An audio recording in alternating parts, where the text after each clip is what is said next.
وعلیکم السلام ورحمۃ اللہ۔ بالکل صحیح ڈرایا ہے آپ نے ان لوگوں کو، لیکن یہ ڈرنے والے نہیں ہیں۔ ان کی عظیم اکثریت نے اللہ کے مقابلے میں صف بندی کی ہوئی ہے۔ اللہ اور اللہ کے رسول سے اللہ نے جنگ میں ہیں، اللہ ان کے ساتھ یہ جنگ کر رہے ہیں اور سمجھتے ہیں کہ ہم کامیاب ہو جائیں گے۔ دیکھیے، جہنم کے بارے میں آتا ہے کہ اس آگ کو، جہنم کی آگ کو 1000 سال، اب بھی اللہ بہتر جانتا ہے 1000 سال وہاں کے تھے یا جو بھی تھے، 1000 سال اس کو جلایا گیا تو وہ سرخ لال ہو گئی۔ پھر اس کو مزید 1000 سال جلایا گیا تو وہ سفید ہو گئی۔ پھر اس کو مزید 1000 سال جلایا گیا، پھر وہ کالی ہو گئی۔ اب وہ کالی ہے، کالی آگ۔ استغفر اللہ، استغفر اللہ۔ نبی علیہ السلام نے فرمایا دنیا کی آگ سے 70 گنا زیادہ تیز وہ آگ ہے۔ تو صحابہ ڈر گئے اور کہا کہ یا رسول اللہ، اگر یہ دنیا کی آگ ہوتی تو یہ بھی بہت زیادہ تھی۔ یہ جتنے آپ نے کبھی لاوے دیکھے ہوں گے یا سٹیل مل کے اندر یہ پگھلا ہوا سٹیل کبھی دیکھیں، یا جہاں یہ لوہا پگھلتا ہے،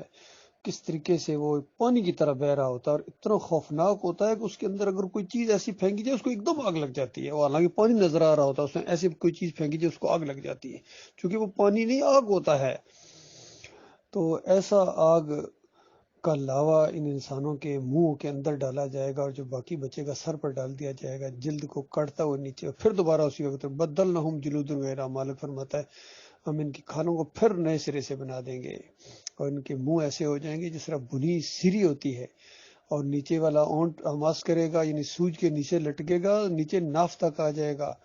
اور اوپر والا اونٹ اوپر جو ہے ہماس کرے گا اور ماتھے تک چڑھ جائے گا۔ ان کی کیسی خوفناک ان کے چہرے ہوں گے۔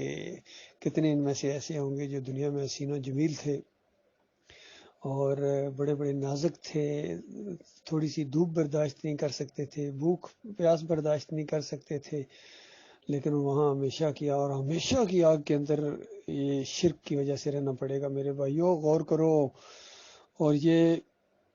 جو اللہ کی کتاب ہے یہ الفرقان ہے، یہ حق اور باطل کے درمیان فرق کرنے والی کتاب ہے۔ اس کتاب نے حق کو اور باطل کو علیحدہ کر دیا۔ قد تبین الرشد من الغی، ہدایت اور گمراہی کو علیحدہ کر دیا اس کتاب نے۔ اور انہی آیات کے اندر جو بھی آپ نے اوپر سنی ہے، اللہ تعالیٰ نے ایسے لوگوں کے اوپر لعنت کی ہے،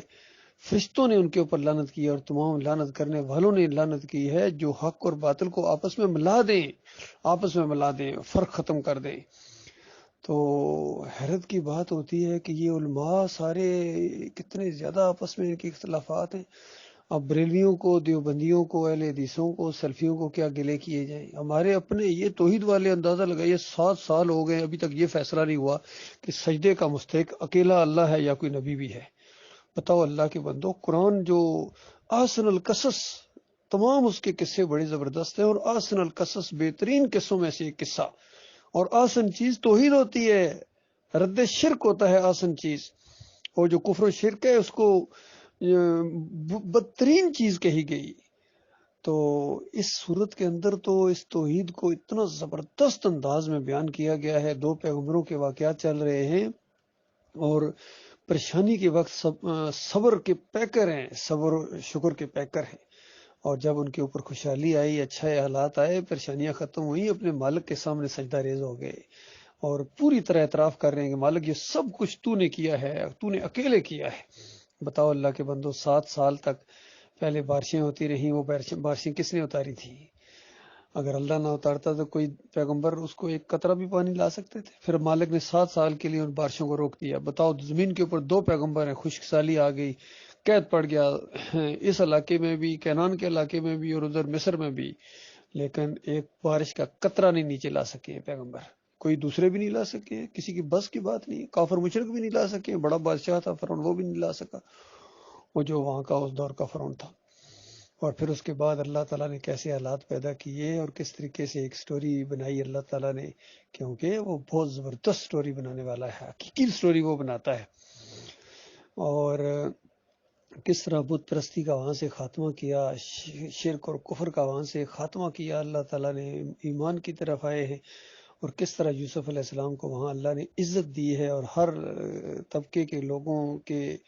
وہ یعنی ایک پسندیدہ شخصیت بن گئے ہیں، اور کس طریقے سے اللہ تعالیٰ نے ان کی سچی ناموری چھوڑی ہے ایمان اور تقوی کی بنیاد کے اوپر۔ اور خود آخر میں یوسف علیہ السلام کہتے ہیں کہ اگر کوئی ایمان اور تقوی کے ساتھ صبر کے ساتھ زندگی بسر کرے تو اللہ تعالیٰ ایسے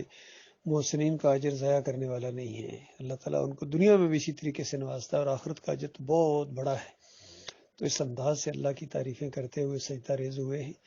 اور یہ توحید کے چیمپئن بننے والے، اندازہ لگائیے، یہ پوری دنیا کو رنگے جہاں بدلی کر دینے والے، یہ انقلاب لے آئیں گے، اسلامی انقلاب لے آئیں گے۔ یہ ڈاکٹر عثمانی رحمۃ اللہ علیہ کے ساتھ اپنے آپ کو منسوب کرنے والے، وہ بےمانو تمہارا اس مجاہد کے ساتھ کیا تعلق ہے؟ وہ مرد مجاہد تھا، وہ صحیح معنوں میں عالم دین تھا اور آخرت کا چاہنے والا۔ وہ ہر شرک کے اوپر اس نے چوٹ ماری ہے، قرآن و حدیث کی، دلائل کی، اور اس کے اوپر بھی سجدہ تعظیمی کے اوپر بھی چوٹ ماری، اور کہا کہ وہ بےمان لوگ ہیں، وہ بد عقیدہ ہیں، ایمان خراب ہے ان کا، جو اس طرح تفسیر کرتے ہیں کہ یوسف علیہ السلام کو سجدہ ہوا۔ اور وہ سجدہ جو تھا وخر لہو کی ضمیر اللہ کے لیے ہے، اللہ کے لیے۔ اس طرح اس اللہ کے بندے نے ہجے کر کے بتا دیا، پھر بھی یہ بے ایمان اس پہ کے اوپر قائم نہیں رہ سکے۔ اور خاص کر یہ جو اس گدی کے اوپر گویا بیٹھا، اس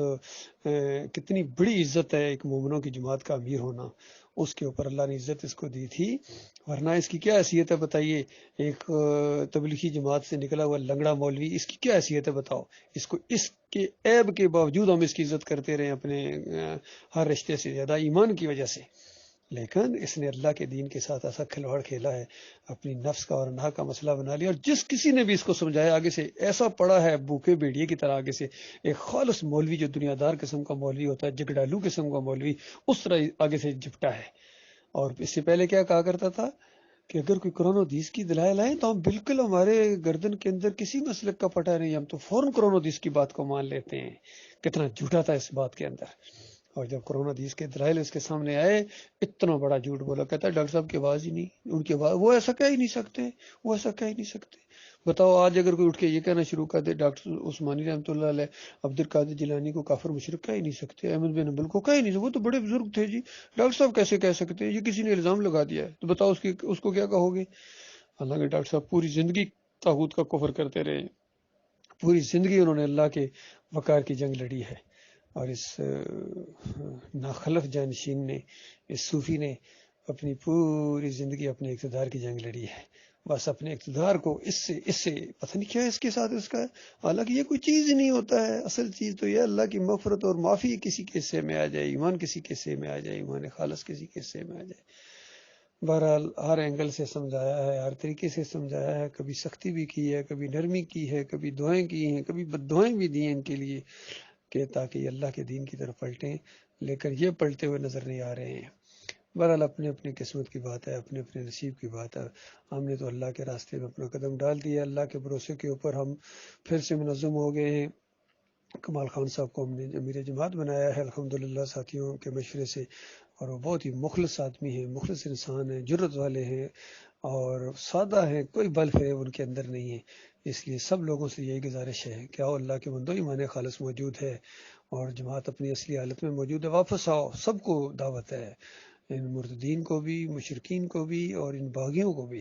کہ اللہ کے دین کی طرف آ جاؤ، بڑے فائدے میں رہو گے، یقین کرو، ورنہ وہ مار پڑے گی تمہیں، ایسی مار پڑے گی، چیخو گے، چلاؤ گے، واپس نہیں آ سکو گے، پھر ہمیں یاد کرو گے کہ بھائی بتایا کرتے تھے، لیکن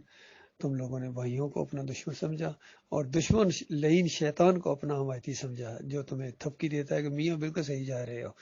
اور توحید پر ہو، تمہاری توحید کا جنازہ نکل چکا ہے، تمہاری توحید کے اندر شرک آ چکا ہے۔ اللہ تعالیٰ غور و فکر کرنے کی توفیق عطا فرمائے۔